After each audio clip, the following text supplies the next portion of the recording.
Welcome back, everyone. We're going to go ahead and do a few more views in this lesson, except we are going to write the code as opposed to use a graphical approach. So let's go ahead and get started.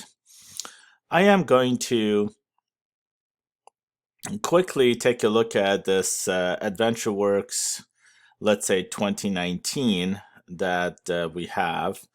And if I were to look at the tables, you can see it has a lot of tables. 2019 Lite has fewer tables, as you can see, far fewer tables. And I want to create a select statement. So let me create a new query here, and I'm going to make this a bit larger so it's easier for you guys to see. And by the way, if you haven't done this already, go under Tools, Options, go under Designer right here, and make sure you uncheck Prevent Saving Changes that require table recreation. As you may recall, this causes issues for us when we want to work with tables. But what I'm going to do is I'm going to bring in a little bit of code that I have already. So let me bring that in here. And this is a selection of products from the sales order header table in AdventureWorks 2019 LT. So let me switch to this. The red squigglies means that it hasn't really caught up with IntelliSense. As soon as it does, of course, it finishes off and they go away. If I were to run this query, this is what I get. So in this case, I get basically nothing because I don't have anything that's over 100 for the sum. Let's try this to be 30 and then run it. And there we are. So we can see that I could define high volume products to be 30. Let me make it 50 so it's a fewer number of items. I got 17 rows back with 30, so with 50 I only get this. So let's say that my definition of high volume is greater than 50. So equal to 50 doesn't cut it, but greater than 50 does cut it. Now, the thing that I want to cover here is that any select statement can be turned into a view by simply adding create view. And I'm going to come up here to this select statement and I'm going to type in create view. And I need to give this view a name. Let me call it VW high volume products. There we are. And I say as, and that's it. So when I run this now, we're not going to get this result. Well, we got an error message. Let's see what's going on here. Oh, okay, I see. All right, let me go ahead and get rid of this go statement. And everything else should be just fine. Still doesn't like it. The order by clause is invalid in view. Oh, I see that. That's true. The order by clause doesn't work in view. So let me go ahead and remove that. And then go ahead and execute it. So what I've done at this point is I've created a new view under AdventureWorks LT 2019. If I go to my views, you see that I have this, I should have this VW view. If it doesn't show up, refresh it. Let's refresh this, views. There we are. And this should show up for us right here. I'm surprised that it still hasn't shown up, which is kind of disturbing. And oh, yes, it is here. It's dbo.vw high volume. There we are. So what I can do at this point is to delete this view. And what I can just say, select asterisk from, let's say, VW high volume products, and execute this. And we get the same exact results. Okay, so it's very easy to create a view. Whenever you have a select statement, You can just turn it into a view by just doing a create view, give it a name as. One nice thing about this is, of course, I don't have to do a select asterisk. I can do select, let's say, product name. I'm looking at the columns down here, and the total sales amount from this view.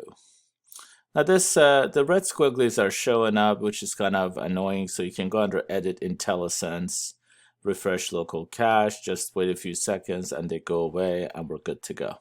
So now we can basically treat that view as a virtual table. Let's create one more view here, maybe two more. So for this second one, I am going to bring in my view, my select statement. And by the way, these are all provided for you on GitHub. Just go to the link below and you'll see it. So I have this sales order header. That's what SOH is short for. And this is an alias that's being referenced in the from clause. So it's a table alias. You may recall putting the as keyword is optional. You can put it in here if you want to, but a lot of developers don't do that. So we're picking all this information from sales order header and joining it to the sales LT customer. And let's see what this result is. Let me go ahead and execute that. And we can see that we get these results, and this is showing up this line total for the customers that we see right here. So over here, for instance, I have 3 quantities at $24.29 per unit, so that the multiplication is $72.88. So what I can do is I can turn this into a view. I'm going to call this create view. And if I want to, because this is sales LT here, I can make it be sales LT dot order details with customer, let's say, as the select statement. I'm going to click execute, and this is created. If I refresh my views, and I have this sales LT the order details with customer. Let me go ahead and delete this whole thing, and I can do a select star from. If it's convenient for you, can just drag and drop these also. Well, you used to be able to. I guess it won't let you anymore. Annoying. Oh well. Let me do edit IntelliSense, refresh local cache. So wait a moment here, and then type in sales LT dot, and I can just type in a few letters and press the tab key, since it won't let me drag it. And if I execute this, I get the same exact results that I had before. It's just that I'm doing this against the view at this point, as opposed to working with just the select statement. Okay, and the order by clause is not allowed. You can always say order by here and ordered by whatever you wish. If you want it to be ordered by total due, by first name, last name, by product ID, but whatever you wish to do. I could do it, for instance, order by, I think it's already ordered it by total dues from what I can gather. It appears to be. So I can order it by, say, last name and then first name. And the results will be now ordered by last name and then first name. Let's do one more here. And for this last one,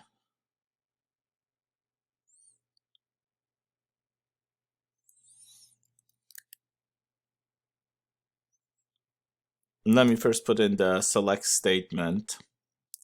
Get rid of that go. And go ahead and execute it. You can see that we're getting the count of sales order ID as total orders and total due as total sum of total due as total order value. So we can see the results right here. Okay, some of these don't have values, so we get nulls in their places. All right. So what I can do is I can say this, make this into a view by saying create view, and I'll make it be part of the sales LT schema dot customer order summary as. Well, let's go ahead and execute that. Done. If I refresh my view, and we can see that I do have the customer order summary right here.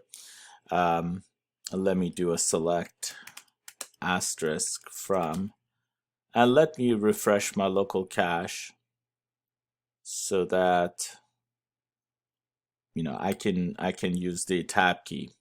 So sales LT dot, and it's called customer order summary.